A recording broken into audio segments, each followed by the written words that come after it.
Chapter number 8 को start करेंगे। Chapter number 8 का अगर आप नाम पढ़ो तो चैप्टर नंबर 8 का नाम तमाम लोगों को शायद पता भी हो।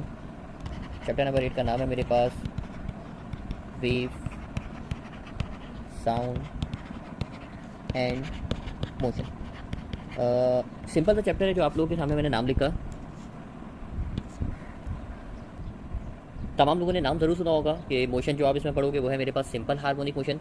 अब चैप्टर में कुछ डेफिनेशन मुझे बेसिक की डेफिनेशन आप लोगों को सिखानी है, तो वो डेफिनेशन देख लीजिए। अच्छा, उतारने की कुछ ज़रूरत नहीं, मैंने सारी डेफिनेशन यहाँ पे लिखी हुई अपनी स्लाइड्स के अंदर, तो आप लोग से मेरी बातों को सुनते रहना और डेफिनेशन को देखते रहना ताकि आप लोगों को बातें क्लियर होती रहें, ताकि आपका टाइम भी बचेगा और आप इफेक्टिवली आराम से तैयारी कर सकोगे। तो अब पहली जो डेफिनेशन है मेरे पास, डेफिनेशन मैं स्टार्ट करूँगा।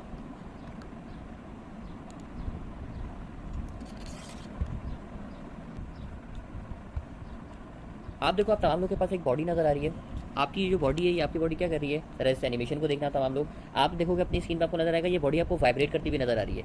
वाइब्रेट करने का मतलब क्या है, ये आपकी जो बॉडी आप देख रहे थे, बॉडी आपकी लेफ्ट साइड पे जा रही थी, आपकी ये बॉडी आ रही थी राइट साइड पे, यानी लेफ्ट साइड और राइट साइड इस तरीके से क्या कर रही है, वाइब्रेट कर रही है। अब मुझे कुछ बातों का जवाब देते रहना ज़रा। जवाब क्या, मैं आपसे पूछूंगा क्या ये अपनी मोशन को बार बार रिपीट कर रही है या नहीं कर रही। अगर मैं आपसे सवाल पूछूं, सर ये जो आप डायग्राम अपनी स्क्रीन पे देख रहे हैं, क्या इसमें बॉडी बार बार अपनी मोशन को रिपीट कर रही है या नहीं कर रही, तो आप बोलेंगे सर ये बार बार रिपीट तो कर रही है।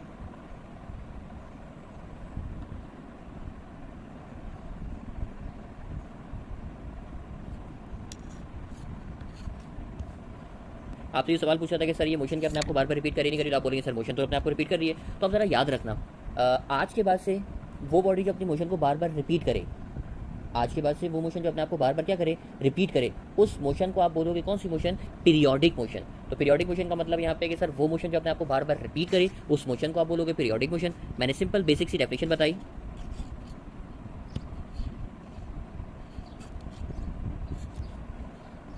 आप लोग को मेरी आवाज़ क्लियर आती रहे।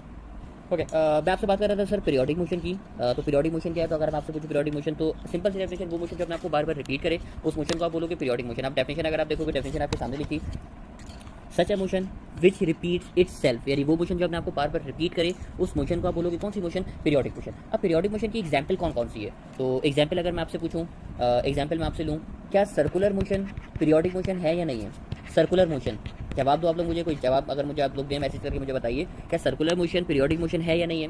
तो आप बोलेंगे सर सर्कुलर मोशन, हमारी जो बॉडी होती है वो मूव कर रही होती है सर्कुलर पाथ में और बार बार अपने आप को रिपीट करती है। भाई यही है ना, आपकी बॉडी सर्कुलर पाथ में मूव कर रही है, बार बार अपने आप को क्या करेगी, रिपीट करेगी। इसका मतलब पीरियोडिक मोशन की जो एग्जाम्पल है, उस एग्जाम्पल में आप देख सकते हो सर, पीरियोडिक मोशन की जो एग्जाम्पल बनेगी, उस एग्जाम्पल में कौन आ सकता है, उस एग्जाम्पल में आ सकता है मेरे पास सर्कुलर मोशन। अगर आपने जवाब लगाया सर्कुलर मोशन तो बिल्कुल सही कहा। अच्छा, एक और मोशन होती है जो कहलाती है कौन सी motion, vibratory motion. Vibratory motion क्या, वाइब्रेटरी मोशन में भी अगर मैं एग्जांपल दूं आपको, जैसे अभी आप देख रहे हो स्प्रिंग मास सिस्टम जो आपको नज़र आ रहा है, स्प्रिंग मास सिस्टम आप देख रहे हो ना, आपके सामने ये नज़र आ रहा है, स्प्रिंग लगा हुआ है, एक मास अटैच हुआ हुआ है और ये वाइब्रेट कर रहा है, तो ये भी एग्जाम्पल किसकी है, पीरियोडिक मोशन की। तो अच्छा, अब देखो पीरियोडिक मोशन की मैं आपसे बात कर रहा था ना, पीरियोडिक मोशन की बात को मैं मजीद आगे बढ़ाता हूँ, ज़रा देखिएगा। मैंने हेडिंग लगाई यहाँ पे सर वाइब्रेटरी मोशन, आपके सामने लिखा ना सर वाइब्रेटरी मोशन क्या है। तो अब जरा वाइब्रेटरी मोशन की डेफिनेशन पढ़ना, वाइब्रेटरी मोशन की डेफिनेशन क्या है, डेफिनेशन मैं आपसे शेयर करता हूँ ताकि आपको मेरी बात और अच्छे से क्लियर आ जाए। ओके, अब ऐसी पीरियोडिक मोशन, अब वो आपसे डेफिनेशन है बता रहा है सर, ऐसी periodic motion in which body move, यानी ऐसी पीरियोडिक मोशन जिसमें बॉडी मूव कैसे करे। अच्छा, वो दो लफ्ज बता रहा है, दो लफ्ज कौन कौन से जरा देखना, एक में उसने बोला टू एंड फ्रो, एक में उसने बोला back and forth from their mean position. तो देखो नए नए अल्फाज आपके पास आते जा रहे हैं, एक अल्फाज आया, एक लफ्ज आया आपके पास टू एंड फ्रो का, एक लफ्ज आया आपके पास बैक एंड फोर्थ का, और एक लफ्ज आया आपके पास किसका, मीन पोजीशन का। अब सवाल ये सर ये वाइब्रेटरी मोशन क्या है। अब जरा वाइब्रेटरी मोशन समझना, वाइब्रेटरी मोशन मैं आपको समझाने की कोशिश करूंगा। सपोज करो मेरे पास ये पेंडुलम था और एक जगह पे है मेरे पास स्प्रिंग मास सिस्टम। सही, आप लोग को दो चीज़ें दी सर, एक जगह पे है मेरे पास पेंडुलम और एक जगह पे मेरे पास कौन, स्प्रिंग मास सिस्टम। अब इस पेंडुलम को अगर मैंने डिस्प्लेस कराया, ये पेंडुलम आप देख रहे थे, इस पेंडुलम को मैंने डिस्प्लेस कराया, डिस्प्लेस कराने के बाद मैं इस पॉइंट पे लेकर आ गया और इसको यहाँ से छोड़ दिया। डिस्प्लेस करने के छोड़ा तो अभी कैसे मूव करेगा, आप बोलेंगे सर ये राइट पे जाएगा और राइट पे जाने के बाद ये कहाँ पर आएगा, लेफ्ट पे आएगा, यानी बार बार अपने आप को क्या करेगा, रिपीट करेगा। सेम यही काम मैंने स्प्रिंग मास सिस्टम के साथ भी किया। स्प्रिंग को मैंने इस तरीके से स्ट्रेच किया, स्ट्रेच करने के बाद इसको छोड़ दिया। अब आपने इसको स्ट्रेच किया राइट पे तो ये मूव करके जाएगा लेफ्ट से लेफ्ट पे और ये बार बार अपने आप को क्या करेगा, रिपीट करेगा। अब आप बोलेंगे सर इसमें से कौन सा टू एंड फ्रो है और कौन सा बैक एंड फोर्थ है।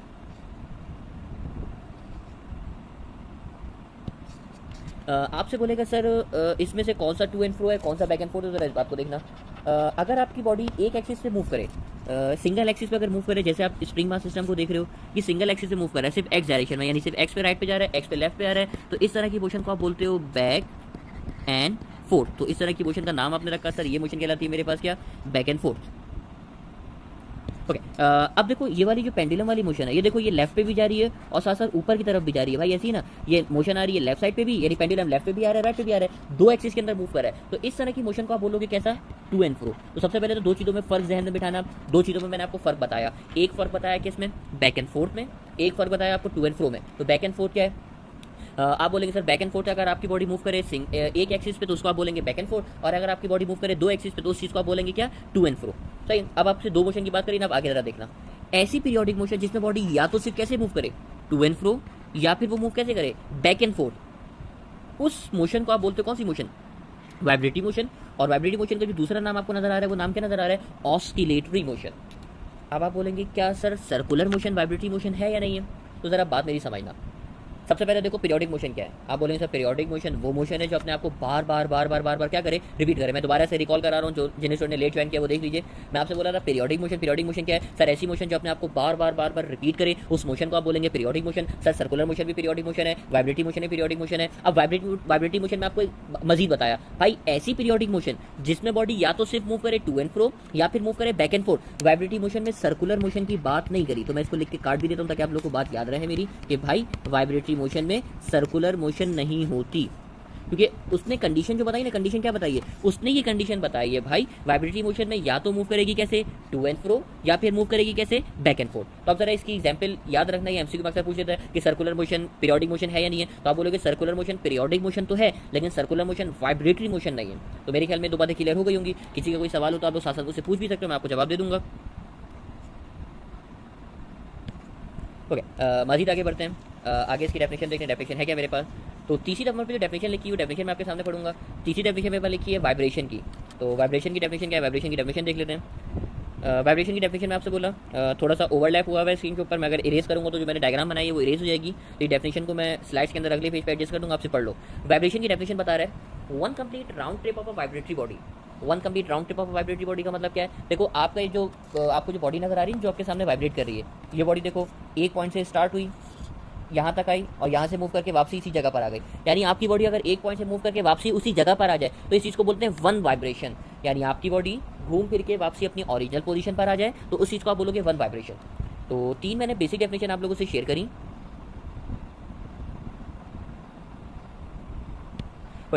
तीन डेफिनेशन मैंने आप लोगों से शेयर करी। इन तीन डेफिनेशन के बाद मजीद आगे बढ़ते हैं। अब जरा देखिएगा अगली डेफिनेशन जो मुझे आप लोगों को पढ़ानी है, जल्दी से मैं आपको बताऊँ, वो है मेरे पास टाइम पीरियड। तो टाइम पीरियड की डेफिनेशन देखिएगा जरा।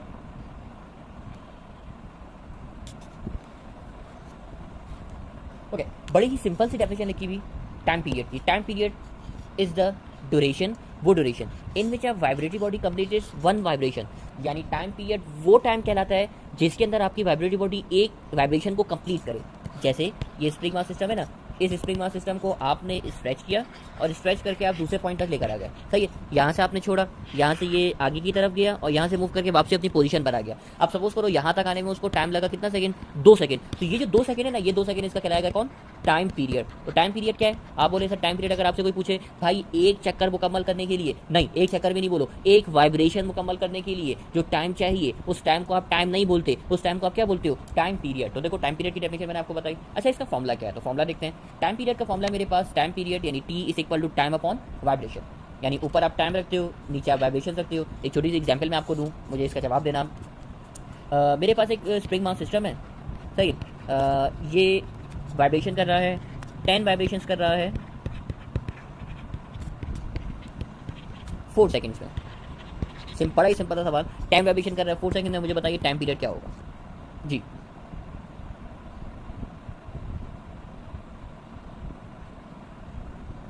तो सवाल बड़ा ही सिंपल था, आप लोगों ने मुझे जवाब दिए। अरे सर कोई सवाल, कोई मुश्किल सवाल थोड़ी था। देखिए ऊपर टाइम रखेंगे तो टाइम है मेरे पास 4, वाइब्रेशन है 10, 10 को 4 से डिवाइड करते तो आंसर हो जाएगा 0.4 सेकंड। अब जो आपको बात याद रखनी है वो सिर्फ फॉर्मूला याद रखना है। सर टाइम पीरियड का फॉर्मूला क्या है, तो टाइम पीरियड का मैंने फॉर्मूला आपको बताया। टाइम पीरियड का फॉर्मूला मेरे पास T is equal to time upon vibration. अच्छा इसके बाद मजीद आगे बढ़ते हैं। मजीद मैं आपको कुछ बातें पढ़ाऊँ तो ज़रा बातें देखिएगा। अगली जो डेफिनेशन है मेरे पास, वो डेफिनेशन है मेरे पास फ्रीक्वेंसी से रिलेटेड। तो फ्रीक्वेंसी की डेफिनेशन आप मान लो, देखिएगा फ्रीक्वेंसी की डेफिनेशन क्या है।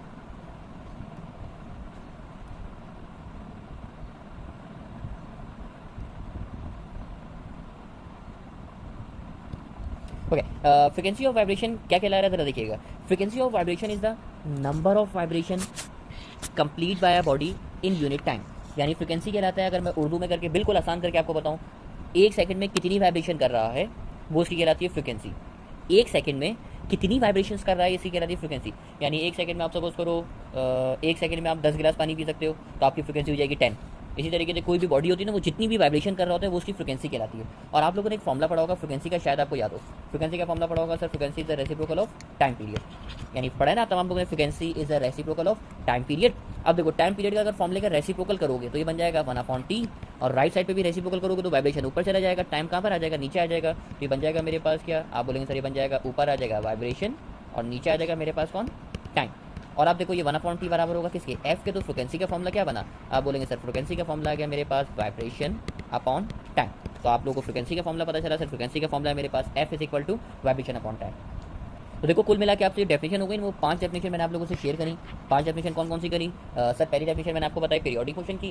पीरियोडिक मोशन क्या था सर, ऐसी मोशन जो अपने आपको बार बार रिपीट करे उस मोशन को आप बोलते हैं पीरियोडिक मोशन। मैं आपसे पूछूंगा नहीं आप मुझे बताओ वाइब्रेटरी मोशन क्या है, तो आप बोलेंगे सर ऐसी पीरियोडिक मोशन जो या तो मूव करे टू एंड फ्रो या मूव करे बैक एंड फोर्थ, तो उस मोशन को आप बोलेंगे पीरियोडिक मोशन, सॉरी उस मोशन का बोलेंगे वाइब्रेटरी मोशन। थर्ड नंबर पे आपको बताया वाइब्रेशन। वाइब्रेशन क्या है, एक कंप्लीट राउंड ट्रिप करेगा, एक चक्कर मुकम्मल करेगा, एक वाइब्रेशन करेगा, एक चक्कर जो अपना मुकम्मल करेगा उसको बोलते हैं वाइब्रेशन। फिर टाइम पीरियड बताया, तो टाइम पीरियड क्या था, टाइम पीरियड था एक वाइब्रेशन मुकम्मल करने के लिए जो टाइम चाहिए उस टाइम को बोलोगे टाइम पीरियड। और फ्रिक्वेंसी क्या है, तो आप बोलेंगे सर फ्रिक्वेंसी वो है number of vibration in 1 second. ये बेसिकली डेफिनेशन है, पढ़ी हुई आप तमाम लोगों ने होंगी, फर्स्ट ईयर के अंदर आप लोगों को बहुत डेप्थ में पढ़ाई होंगी। मैं बार बार इसलिए बातों को रिपीट कर रहा हूँ क्योंकि चैप्टर नंबर 8 भी ऐसा चैप्टर है जो आमतौर पर स्टूडेंट्स को मुश्किल लगता है। तो कोशिश मेरी है कि आपको बार बार बातें रिपीट करके आपको ये बातें सारी याद कराई जाए ताकि आपको टेस्ट वाले दिन प्रॉब्लम ना हो। ओके आगे बढ़ते हैं। अच्छा ये मेरे पास वाइब्रेटरी बॉडी मौजूद है जो आप तमाम लोग देख रहे हो, ये वाइब्रेटरी बॉडी आपको मूव करते हुए नजर आएगी आप तमाम लोग के सामने। अच्छा अब इसके बाद देखो ज़रा कुछ बातें जो मैं आपसे शेयर करता हूँ। अब देखो आपकी जो बॉडी है ना, जिस पॉइंट से स्टार्ट हुई, आपकी ये बॉडी जिस पॉइंट से स्टार्ट हुई, यानी जो आपको बिल्कुल बीच वाला पॉइंट नजर आ रहा है, आज के बाद से उस पॉइंट को आप बोलोगे मीन पोजीशन। यानी आपकी बॉडी जो सेंटर पॉइंट है जिसके अराउंड वो मूव कर रही है, यानी जिसके अराउंड वो राइट जा रही है और जिसके अराउंड वो कहाँ जा रही है, लेफ्ट जा रही है। अगर आप ब्लैक वाले एरो को देखो, जो एरो जो आपको मूव करता हुआ नजर आ रहा है, देखो एक सेंटर पॉइंट है ना जो रेड कलर का डॉट नजर आ रहा है, इसके अराउंड वो आपकी जो बॉडी है वो क्या कर रही है, मूव कर रही है। यानी जो सेंटर पोजीशन है उसको आप बोलोगे मीन पोजीशन। तो एक बात मैंने आपसे शेयर करी, मीन पोजीशन आपको बताया, सही है। अब आपकी बॉडी किस पॉइंट तक जा रही है, अगर आप देखो राइट साइड पे ये इस वाले पॉइंट तक आई और लेफ्ट साइड पे इस वाले पॉइंट तक आई, तो ये जो पोजीशन है ये पोजीशन इसकी कहलाएगी आज के बाद से कौन सी पोजीशन, एक्सट्रीम पोजीशन। मैंने इसको लिख के दिखाया सर, ये है मेरे पास एक्सट्रीम पोजीशन और यही मेरे पास राइट साइड पे भी हो जाएगी सर, ये भी मेरे पास कहलाएगी कौन सी पोजीशन, एक्सट्रीम पोजीशन। ओके तो एक्सट्रीम और मीन पोजीशन क्या है, आप बोलेंगे सर मीन पोजीशन वो होती है जो सेंटर पे बिल्कुल मौजूद हो, जो सेंटर पॉइंट पे हो वो मीन पोजीशन कहलाएगी। एक्सट्रीम पोजीशन राइट साइड पे भी होती है, एक्सट्रीम पोजीशन कहाँ पर होती है, लेफ्ट साइड पे भी होती है। अच्छा अब जो डेफिनेशन मुझे आपको पढ़ानी है, जरा डेफिनेशन आप लोग देखें, डेफिनेशन में दोनों आपके सामने शेयर करो। पहले मैं आपको बताता हूँ एम्पलीट्यूड। एम्पलीट्यूड क्या है, अब जरा समझना पहले डायग्राम की मदद से। एम्पलीट्यूड में आपको बताऊँ, एम्पलीट्यूड में आपको बताता हूँ, जरा देखना। आपकी बॉडी मीन पोजीशन से गई एक्सट्रीम पोजीशन तक, भाई आपकी बॉडी मीन पोजीशन से मूव करके कहाँ तक गई, एक्सट्रीम पोजीशन तक, तो जाहिर सी बात है यहाँ तक जाने में वो कुछ ना कुछ डिस्प्लेसमेंट कवर करेगी। तो आपकी बॉडी मीन पोजीशन से एक्सट्रीम पोजीशन तक जो भी डिस्प्लेसमेंट करेगी, आपकी बॉडी कहाँ से कहाँ तक, मीन पोजीशन से एक्सट्रीम पोजीशन तक जो भी डिस्प्लेसमेंट करेगी उस डिस्प्लेसमेंट को आप बोलते हो एम्पलीट्यूड। उसको क्या बोलते हो आप, एम्पलीट्यूड। सर एम्पलीट्यूड की डेफिनेशन है बेटा, एम्पलीट्यूड मैंने क्या बताया सर, एम्पलीट्यूड मैंने आपको बताया आपकी बॉडी मूव करेगी मीन से कहाँ तक, एक्सट्रीम तक। अब जरा डेफिनेशन पढ़ना, डेफिनेशन क्या लिखी हुई, डेफिनेशन लिखी amplitude is the maximum displacement, यानी वो डिस्प्लेसमेंट जो मैक्सिमम हो। मुझे बताओ ये स्प्रिंग बॉडी मूव कर रही है, क्या ऐसा पॉसिबल है ये बॉडी खुद ब खुद आहिस्ता आहिस्ता आगे बढ़ते रहो यहाँ तक पहुँच जाए, आप बोलेंगे सर पॉसिबल नहीं क्योंकि वो इससे आगे नहीं जा सकती, यानी इसकी एक हद है, मैक्सिमम लिमिट है, एक्सट्रीम पोजीशन है, ये बॉडी मूव करके इससे आगे मजीद नहीं जा सकती। तो यही लिखा हुआ है, यानी मैक्सिमम जो डिस्प्लेसमेंट हो जिससे आगे आपकी बॉडी मूव ना कर सके उसको बोलते हो एम्पलीट्यूड। डेफिनेशन बोलो एम्पलीट्यूड की क्या लिखी हुई है, amplitude is the maximum displacement of a vibratory body from its mean position से लेकर कहाँ तक, एक्सट्रीम पोजीशन, यानी मीन से एक्सट्रीम तक का जो डिस्प्लेसमेंट है उसको आप बोलोगे एम्पलीट्यूड। आप बोलेंगे सर फिर ये डिस्प्लेसमेंट क्या होता है, डिस्प्लेसमेंट मैं आपको बताऊँ। डिस्प्लेसमेंट अगर मैं आपको बताऊँ तो डिस्प्लेसमेंट देखना आप तमाम लोग, मैं कलर चेंज करता हूँ ताकि इसलिए आपको समझ में आ जाए। अच्छा अब देखो मैंने जो पॉइंट लिया ना, मैंने यहाँ कोई रैंडम पॉइंट मार्क कर लिया, सपोज करो यहाँ तक पॉइंट मार्क किया, यहाँ तक का पॉइंट मार्क किया, जो रेड कलर का डिस्टेंस आपको नजर आ रहा है ना, डिस्टेंस को देखिए, मुझे बताइए क्या ये एम्पलीट्यूड है। आप बोलेंगे सर एम्पलीट्यूड तो नहीं है, एम्पलीट्यूड तो ये यहाँ तक होना चाहिए था, ये जो डॉट आपको नजर आ रहा है भाई एम्पलीट्यूड यही है ना, एम्पलीट्यूड आपका लेफ्ट साइड पे एक्सिस जो डॉट नजर आ रहा है यहाँ तक होना चाहिए था।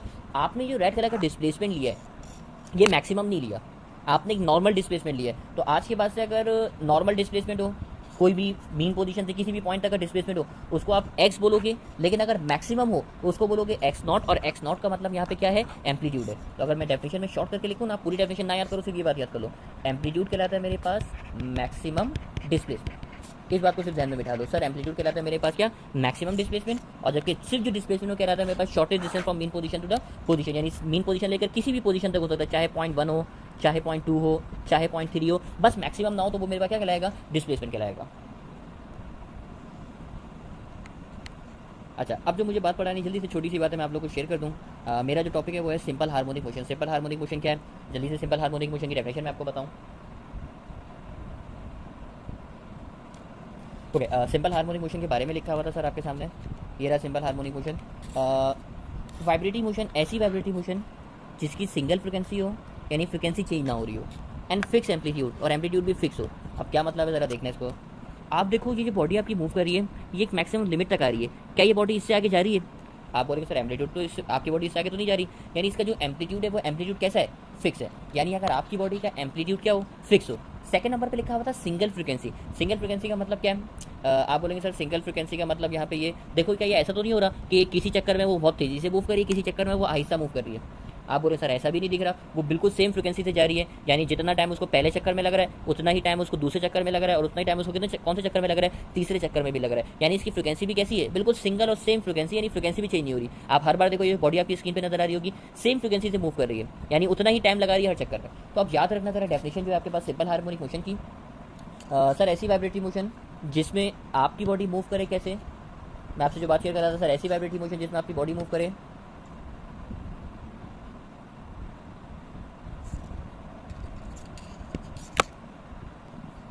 अच्छा, मैं आपसे बात कर रहा था sir vibratory motion of single frequency and fix amplitude is called simple harmonic motion. ये आपको मैंने इसकी छोटी सी डेफिनेशन मैंने आपसे शेयर करी। अच्छा, चैप्टर नंबर 8 की स्टार्टिंग में थोड़ी बहुत डेफिनेशन वगैरह है, तो वो आपसे मैं इसीलिए शेयर कर रहा हूँ ताकि आप लोगों को थोड़ी बहुत बातें क्लियर हो जाए। अच्छा, कंडीशंस क्या है? तो कंडीशन जरा देखो, पहली कंडीशन मैंने लिखी सर वाइब्रेटरी मोशन होनी चाहिए। सेकंड कंडीशन जरा पढ़ना क्या लिखी हुई है। सेकंड कंडीशन में उसने बोला था एक्सेलरेशन ए, यानी acceleration of a body should be proportional to its displacement. अब क्या मतलब है जरा इस बात का मैं आपसे जवाब पूछूंगा, मुझे जरा जवाब देना। तमाम लोग, मैं एक सवाल पूछ रहा हूँ तमाम लोगों से, तमाम लोग मुझे जवाब दीजिएगा जरा।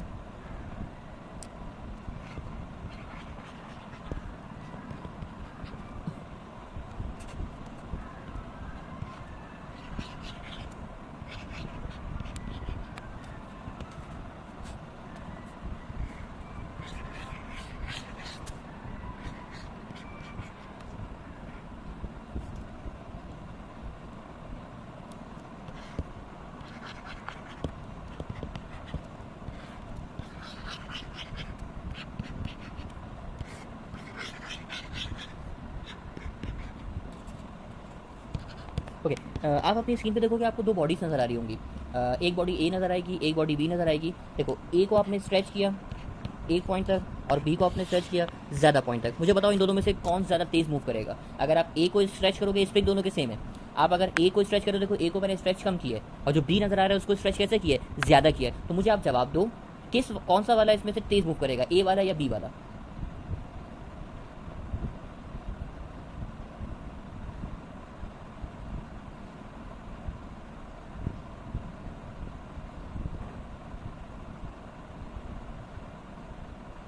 ओके, आप लोग के जवाब मेरे पास आ रहे हैं सर इसमें बी वाला ज़्यादा तेज़ मूव करेगा। आप लोग के जवाब मुझे मिले सर बी। ओके, अब बी वाला मूव कर रहा है, यानी आप जितना देखो पहले वाले में डिस्प्लेस आपने कम किया, जबकि दूसरे वाले में आपने डिस्प्लेस कैसा किया? आप बोल रहे हैं सर दूसरे वाले में डिस्प्लेस तो ज़्यादा किया, यानी वो ज़्यादा तेज़ मूव करेगा जिसमें डिस्प्लेसमेंट ज़्यादा है। यानी एक्सेलरेशन और डिस्प्लेसमेंट का आपस में रिलेशन कैसा हुआ? डायरेक्ट हुआ। यानी जिसको जितना ज़्यादा डिस्प्लेस करोगे वो उतनी ही तेज़ी से क्या करेगा? मूव करेगा। आप बोलेंगे सर बात तो क्लियर है। अच्छा, मूव करेगा जब उसमें एक्सेलरेशन होगी तो वो तेज़ी से मूव करके आएगा लेफ्ट साइड पे। ऐसी है ना भाई, जब इस स्प्रिंग को स्ट्रेच करने के बाद आप छोड़ोगे तो ये जो स्प्रिंग है ये मूव करके कहाँ पर आएगा? लेफ्ट साइड पे। यानी इसकी एक्सेलरेशन कहाँ पे आ रही है? आप बोलेंगे सर इसकी एक्सेलरेशन आ रही है लेफ्ट साइड पे, यानी आपने इसको डिस्प्लेस किया राइट साइड पे, एक्सेलरेशन आ रही है इसकी कहाँ पे? लेफ्ट साइड पे। मुझे बताओ दोनों की डायरेक्शन सेम है या अपोजिट है? आप बोले सर कॉमन सेंस की बात है, आपने डिस्प्लेस किया राइट पे, एक्सेलरेशन हो रही है लेफ्ट पे, दोनों की डायरेक्शन है अपोजिट, और अगर डायरेक्शन अपोजिट हो आप साइन लगा दे तो किसका? माइनस का। तो ये कंडीशन है किसकी? सिंपल हार्मोनिक मोशन की इंतहाई अहम condition. A is directly proportional to क्या? Minus x. ये कंडीशन आप तमाम लोग याद रखना, यानी एक्सेलरेशन और डिस्प्लेसमेंट का आपस में रिलेशन डायरेक्ट है, और साइन आता है माइनस के, क्योंकि दोनों की जो डायरेक्शन है वो डायरेक्शन आपके पास क्या है? अपोजिट है। तो ये बात मैंने आप लोगों से शेयर करी। अब इसी बात को मैं ज़रा जो मैंने लिखा है ना आपको मैं दिखाऊँ ज़रा, अब आप लोग स्क्रीन पर देखना। अब देखो यही तो लिखा हुआ है, acceleration of a body should be proportional to its displacement, यानी एक्सेलरेशन और डिस्प्लेसमेंट का रिलेशन आपस में डायरेक्ट होना चाहिए। And acceleration should be directed towards mean position. याद है ना, आपने इसको डिस्प्लेस कहाँ पे किया, बोले सर डिस्प्लेस खींच के लेकर गए थे राइट साइड पे, जबकि जो इसकी एक्सेलरेशन आ रही थी वो एक्सेलरेशन कहाँ पे आ रही थी, लेफ्ट साइड पे। भाई ऐसी था ना, एक्सेलरेशन लेफ्ट साइड पे आ रही थी, यानी एक्सेलरेशन आ रही थी टुवर्ड्स द मीन पोजीशन, क्योंकि जो सेंटर वाला पॉइंट होता है, सेंटर वाले पॉइंट को आप क्या बोलते हो, मीन पोजीशन बोलते हो। ये लिखा हुआ है, acceleration of a body should be proportional to it should be directed towards mean position. तो ये इसकी कंडीशन है जो मैंने आप लोगों से शेयर करी। सर कंडीशन जरा पढ़िएगा क्या लिखी हुई है, a is directly proportional to minus x. तो सिंपल हार्मोनिक मोशन याद रखिएगा, सिंपल हार्मोनिक मोशन के बाद इसकी कंडीशन याद रखिएगा। कंडीशन के बाद जल्दी से इसकी कैरेक्टरिस्टिक्स मैं आपको पढ़ा दूँ। अच्छा, कैरेक्टरिस्टिक्स वगैरह ये सारी बातें सब जो है मेन मेन पॉइंट्स हैं।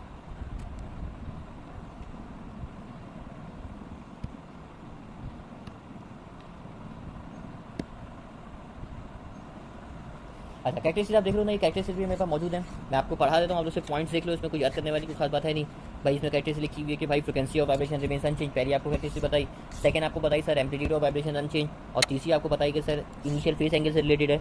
Every simple harmonic motion has an initial phase angle. Initial phase angle वाली बात ज़्यादा डेप्थ में तो नहीं बताता मैं आपको, शॉर्ट करके अगर मैं आपको बताऊँ तो आप अपनी बॉडी को जिस पॉइंट से स्टार्ट कर रहे हो, जैसे आपकी बॉडी यहाँ पे अभी इस वक्त रुकी हुई है, तो ये कहलाएगी इसकी मीन पोजीशन। आपने इसको मूव कराया किसी एक पॉइंट से दूसरे पॉइंट तक, सपोज फॉर आपने इसको एक पॉइंट से दूसरे पॉइंट तक मूव कराया, तो जितना आपने इसको डिस्प्लेस कराया ये इसका कहलाता है फेस एंगल। इसको आपको जब डायग्राम बनाते हो ना, डायग्राम से शो करते हो। ज़्यादा डेप्थ में इसके ऊपर बात नहीं करूँगा क्योंकि इतनी रिलेटेड है नहीं, लेकिन पॉइंट है तो मैंने पॉइंट्स आपसे शेयर कर दिए। कैरेक्टरिस्टिक्स के बाद है मेरे पास इसकी एग्जाम्पल। तो एग्जाम्पल क्या है, एग्जाम्पल 4 एग्जाम्पल्स हैं, चारों एग्जाम्पल मैंने आपको दिखाई, चारों एग्जाम्पल जरा देखिएगा। पहली एग्जाम्पल मैंने आपको बताई sir mass of mass attach to a spring, अगर आप मास को अटैच करो किसी स्प्रिंग से। सेकंड एग्जाम्पल आपको मैंने बताई सिंपल पेंडुलम। तो सिंपल पेंडुलम तमाम लोगों ने देखा होगा, सर अगर एक बॉडी को आप इस तरीके से हैंग कर दीजिए तो ये चीज़ कहलाती है मेरे पास सिंपल पेंडुलम, ये अगर इस तरीके से मूव करेगा। अच्छा, तीसरी एग्जाम्पल लिखी हुई है यहाँ पे motion of tuning fork. Tuning fork तमाम लोगों ने देखा होगा, इस तरह का होता है ट्यूनिंग फॉर्क जिसको आप वाइब्रेट कराते हो। और motion of the membranes of a drum, कभी अगर आपने ढोल देखा हो, ढोल के ऊपर जो आप ऊपर वाली लेयर देखते हो, इस लेयर को आप बोलते हो मेम्ब्रेन्स, जो कि आपकी क्या कर रही होती है, वाइब्रेट कर रही होती है। आपको ढोल बजाना होता है ना, आप इस जगह पे स्ट्राइक करते हो, ऊपर वाली जगह पे स्ट्राइक करते हो, यानी मेम्ब्रेन्स को वाइब्रेट कराते हो। तो ये चारों एग्जाम्पल लिखी है आपके पास इसकी सिंपल हार्मोनिक मोशन की। अच्छा, अब इसके दो फॉर्मूले हैं, वो फॉर्मूले जरा देखिएगा। फॉर्मूले कौन से, फॉर्मूले मैं आपको बताऊँ। अच्छा, फिफ्थ एग्जाम्पल सॉरी रह गई थी। फिफ्थ एग्जाम्पल मेरे पास है motion of projection along the diameter. ये एग्जाम्पल भी आप लोगों ने शायद पढ़ी हो, मैं लिख के दिखाऊँ आपको कि अगर आपका पार्टिकल मूव कर रहा है कैसे, सर्कुलर पाथ में, तो इसका जो प्रोजेक्शन है, ये डेरिवेशन आप लोगों ने की होगी, मैं शॉर्ट करके आपको बताऊं कि इसका जो प्रोजेक्शन है ना, प्रोजेक्शन ये मूव कर रहा होता है कहाँ पे, डायमीटर पे, और ये भी एग्जीक्यूट कर रहा होता है सिंपल हार्मोनिक मोशन। तमाम लोगों ने पढ़ी होगी, अगर याद है तो बहुत अच्छी बात, नहीं याद तो कोई बात नहीं, देख लीजिए, सिर्फ आप डेफिनेशन देख लीजिए क्या लिखी हुई है, motion of projection along the diameter, यानी आपका जो प्रोजेक्शन है अगर ये मूव कर रहा है डायमीटर पे, तो ये भी एग्जाम्पल है किसकी, सिंपल हार्मोनिक मोशन की। अगर ये बात ना याद आए तो आप लोग फर्स्ट डे के नोट्स निकाल के लाजमी रिवाइज कर लेना। चैप्टर नंबर अगर नहीं हो नोट्स तो मुझे बता देना, मैं आपको सेंड कर दूँगा। पूरी डेरिवेशन नहीं है, मैं अगर इसके ऊपर जाऊँगा तो बहुत लंबी बात हो जाएगी, तो मैं इसको फिर यहाँ पे इग्नोर कर रहा हूँ, आप इसको खुद स्टडी करना, सिर्फ याद रखो एग्जाम्पल का नाम, motion of projection along the diameter. अच्छा, अब इसकी दो फॉर्मूले हैं, ये दो फॉर्मूले आपको याद रखने हैं। पहला फॉर्मूला यहाँ पे लिखा हुआ है एक्सेलरेशन का, एक्सेलरेशन का फॉर्मूला लिखा मैंने एक्स नॉट ओमेगा स्क्वायर, ये फॉर्मूला है मेरे पास। और सेकंड फॉर्मूला मेरे पास T is equal to 2 pi upon omega. ये दोनों फॉर्मूले कहलाते हैं, ये पहला फॉर्मूला कहलाता है acceleration of simple harmonic motion, acceleration of simple harmonic motion, और ये कहलाता है मेरे पास दूसरा formula time period of simple harmonic motion.